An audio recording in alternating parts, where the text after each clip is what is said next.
तहसिल कार्यालय ना खेल घर अधिकारी चौकी को माड़ी बसी दलाल सरकारी अधिकारी चौकी बसी कार्य करुछंती बाहर युवक एपरी देखा मिली जाजपुर जिलार बरी तहसिल कार्यालय रे सुपरभाइजर देवाशीष बराल चांबर अधिकारी चौकी रे बसी जड़े युवक से सरकारी कागज पत्र धरी ऑफिस कार्य करुछंती। एठारे जानिबाकू मिली उक्त युवक जनक सुपरभाइजर देवाशीष बराल कुआडे सरकारी कार्य रे साहाय्य करती।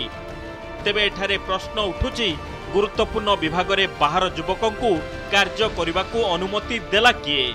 भारप्राप्त तहसिलदार किपरि सबु जानी चुप बसिछंती? घटना को स्वीकार करने सहित तदंत करी पदक्षेप ग्रहण कराजिबो बोली कहिछंती भारप्राप्त तहसिलदार कल्लोल मिश्र। पोस्ट किसी नहीं सार ये मुझे बसिक लेखा लिखी साहय कर सार बराल सार कहले देवाशीष बराल सार कहते सार भी जानते जे मुझे साहय कर ऑफिस की साहय कर दायित्व कौन सी दिखाई चेयर तार नो चेयर हूँ रेवेन्यू सुपरभाइजर सहीटा चेयर एटा चेयर ना ना दायित्व कौन सी भी दायित्व ताको दिया जाए ना ठीक अच्छे ता विरुद्ध मुझे देखी कार्यानुष्ठान कौन हो तदंत ना ना सहीटा मुझे देखी से केमती आसिक बस कौन कर विरुद्ध थे पचारा बेलू कही कम टे स्टाफ सर्ट अच्छा तेणु सी कम से जानी कि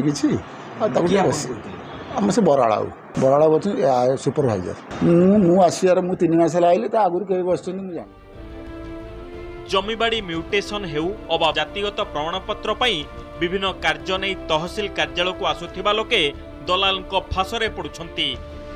काम को शीघ्र करदेवाकू कही मोटा अंकर टंका आदाय करने सहित लोकंकु शोषण करुछंती दलाल। सेपटे तहसिल कार्यालय रे कोनोसी दलाल धरा पड़िले दृढ़ कार्यानुष्ठान ग्रहण कराजिबो बोली कार्यालय आगरे नोटिस लगा जाइछि। एसबु परे मध्य जणे बाहर युवक तहसिल कार्यालयर चौकी रे बसी सरकारी कार्य करबाकू नै संदेह सृष्टि होइछि। तहसिल ऑफिस संपूर्ण रूप से आपण जानवे जे एटा होछि संपूर्ण हमर गोटे दलाल आडास्थल पालिटी मुख्य प्रसंग रोचे जे देखिए कि तहसिल ऑफिस रे माने गोटे चेयर रे जड़े माने कि बसिचंती से कौन से एम्प्लॉय नुहे ये भली केमती चेयर दिखाई एटा अत्यंत दुखदायक। तापर तो कार्यानुष्ठान होबा कथा तहसिलदार केमिति जानि पारना बरी तहसिल दलाल मानक प्रादुर्भाव बहुत बढ़ी जाइए। दलाल मान को जो गुरुत्वपूर्ण कागज पत्र सब दि जाऊँगी दायित्व एगुड़ा ठीक हो नहीं।